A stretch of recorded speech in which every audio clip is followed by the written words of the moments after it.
ترجمان P T I Rauf Hasan per blade سے حملہ، چہرہ زخمی۔ سی سی ٹی وی فوٹیج میں حملہ آور کا چہرہ واضح۔ رؤف حسن کا کہنا ہے کہ وہ پروگرام سے واپس آ رہے تھے، 4 لوگوں نے حملہ کر دیا۔ واقعہ ستارہ مارکیٹ کے قریب پیش آیا۔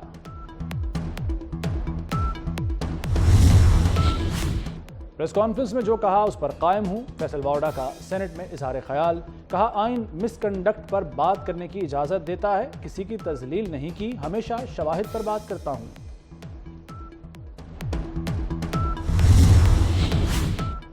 اور موٹر وے اسلام آباد ٹول پلازا کے قریب ڈکیتی، ڈاکو گاڑی میں موجود افراد سے 3 لاکھ سے زائد نقدی، موبائل فون چھین کر فرار۔ ٹول پلازا کے قریب شہریوں کی گاڑی خراب ہو گئی تھی۔ ایرانی صدر ابراہیم رئیسی سمیت دیگر شہداء کے جسد خاکی تہران پہنچا دیے گئے۔ تبریز میں ابراہیم رئیسی اور ان کے رفقا کے جلوس جنازہ میں لاکھوں افراد شریک ہوئے، شہداء کو خراج عقیدت پیش کیا گیا۔ نماز جنازہ کل تہران میں ادا کی جائے گی۔ سپریم لیڈر آیت اللہ خامنہئی نماز جنازہ پڑھائیں گے۔ ابراہیم رئیسی کی تدفین مشہد میں جمعے کی شب کی جائے گی۔ وزیر اعظم شہباز شریف بھی کل تہران جائیں گے، نماز جنازہ میں شرکت کریں گے۔ دردناک حادثے میں شہادت کی خبر سے شدید صدمہ ہوا ہے۔ ہم دکھ اور غم کی اس گھڑی میں سوگوار خاندانوں اور اسلامی جمہوریہ ایران کے عوام کے ساتھ دلی تعزیت کا اظہار کرتے ہیں۔ پاکستان نے ڈاکٹر رئیسی جیسا مخلص اور بھائیوں جیسا دوست کھو دیا۔ گزشتہ ماہ ڈاکٹر رئیسی کا دورہ پاکستان ہمارے دو طرفہ تعلقات کو مزید مضبوط اور مستحکم کرنے کے حوالے سے ایک اہم سنگ میل تھا۔ ایرانی صدر اور ان کے ساتھیوں کی شہادت پر پاکستان میں یوم سوگ، ملکی سرکاری عمارتوں پر قومی پرچم سرنگوں رہا۔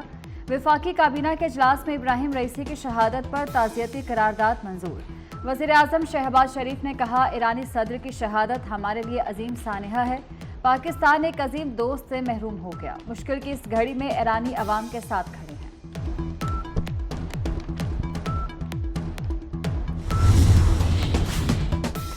بلاول بھٹو زرداری اور وزیر اعلیٰ سندھ کی کراچی میں ایرانی قونصل خانے آمد۔ صدر ابراہیم رئیسی اور ان کے ساتھیوں کی شہادت پر اظہار تعزیت۔ بلاول بھٹو زرداری نے مہمانوں کی کتاب میں تعزیتی پیغام بھی قلم بند کیا۔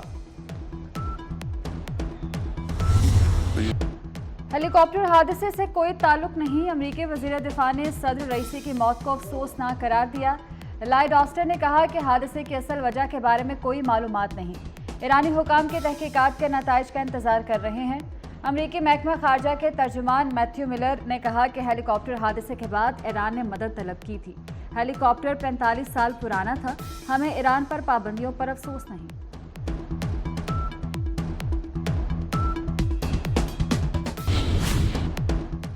پی ٹی آئی اور جے یو آئی کا اکٹھے چلنے پر اتفاق۔ تحریک انصاف نے مولانا فضل الرحمان کو منا لیا۔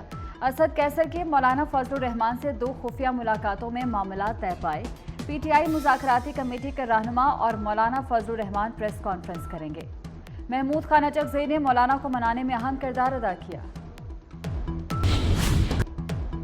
پنجاب اور سندھ میں سورج آگ برسانے لگا، ہیٹ ویو 27 مئی تک جاری رہے گی۔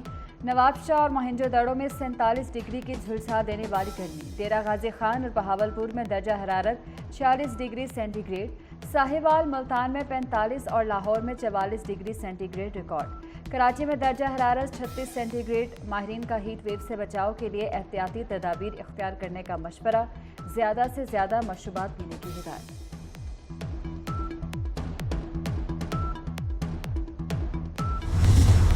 بجٹ سے قبل صارفین کو بجلی کا ایک اور جھٹکا دینے کی تیاریاں۔ بجلی 3 روپے 49 پیسے فی یونٹ مہنگی کرنے کی درخواست نیپرا میں دائر۔ بجلی صارفین پر 35 ارب روپے کا بوجھ پڑے گا۔ سی پی پی اے نے بجلی کی قیمت میں اضافہ اپریل کی ماہانہ ایڈجسٹمنٹ میں مانگا ہے۔ بجلی مہنگی کرنے کی درخواست پر سماعت 30 مئی کو۔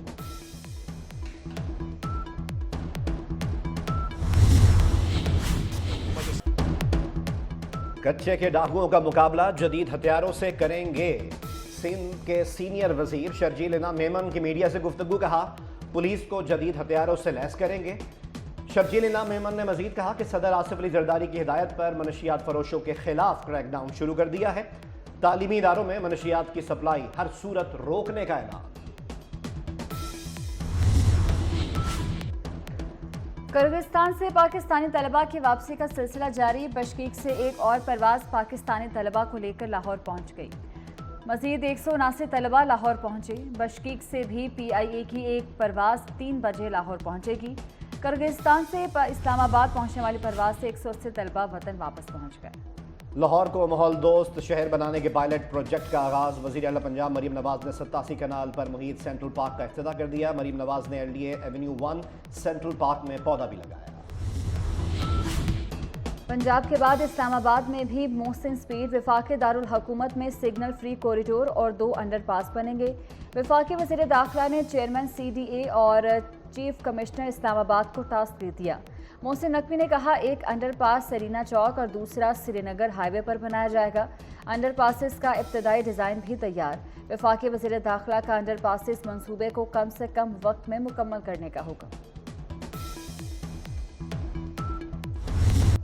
اسرائیل کے ہاتھوں فلسطینیوں کی نسل کشی. شمالی غزہ میں اسرائیلی فورسز کے فضائی حملے جاری.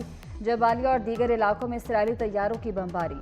وحشیانہ حملوں میں ایک ہی خاندان کے 7 افراد سمیت 18 مزید فلسطینی شہید. 2 ہفتوں کے دوران غزہ سے 9 لاکھ سے زائد افراد نقل مکانی کر گئے. فلسطینی افراد کی مجموعی تعداد 35,562 ہو گئی. اسرائیل کے حملوں میں 79,650 سے زائد فلسطینی زخمی. انتظامیہ نے اپنا کام کرنا ہے, قانون سازوں نے مقننہ نے اپنا کام کرنا ہے اور عدلیہ نے اپنا کام کرنا ہے. اداروں کو جب اپنی ٹیریٹری سے باہر ہم دیکھتے ہیں تو پھر ہم ضرور یہ بات کرتے ہیں اس میں ایکسیس نہیں ہونی چاہیے. وہ سیٹسفائی نہیں کریں گے تو پھر ہم وزیر اعظم کو یہاں پہ بٹھائیں گے اور پھر پوری کابینہ کو یہاں پہ بٹھائیں گے. یہ عدالتوں کے مینڈیٹ نہیں ہے. لیکن آئین پاکستان آرٹیکل 199 افواج پاکستان کے بارے میں بہت واضح ہے. اسی طرح آئین کا آرٹیکل 248 جو ہے وہ وزیر اعظم کو اور ان کی کابینہ کو مخصوص پروٹیکشن فراہم کرتا ہے. یہ جو طریقہ ہے کہ ایک سنسنی خیز خبریں ہیں وہ باہر نکلیں اور زیادہ بے چینی پھیلے, یہ غیر مناسب رہا ہے ہمیشہ. منصف تو ویسے ہی بہت متحمل مزاج ہوتا ہے. منصف تو اپنے قلم کی طاقت سے مقدمے کا فیصلہ کرتے ہیں. وزیر اعظم اور کابینہ کی طلبی جج کا مینڈیٹ نہیں. وزیر دفاع کہہ چکے احمد فرحاد ان کے پاس نہیں.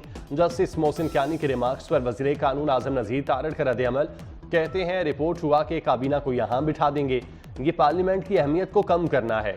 ہر ادارہ اپنے دائرہ کار میں رہ کر کام کرے. منصف ویسے بھی بہت تحمل مزاج ہوتا ہے. دفاعی ذمہ داریاں بھی عدالتیں نبھائیں تو نظام کیسے چلے گا.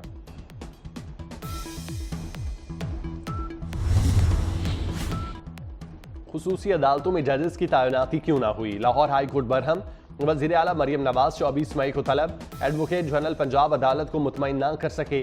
آپ نے حکم نہیں ماننا تو مرضی ہے, ہمارے اختیار میں جو ہے وہ کریں گے. چیف جسٹس ملک شہزاد احمد خان کے ریمارکس.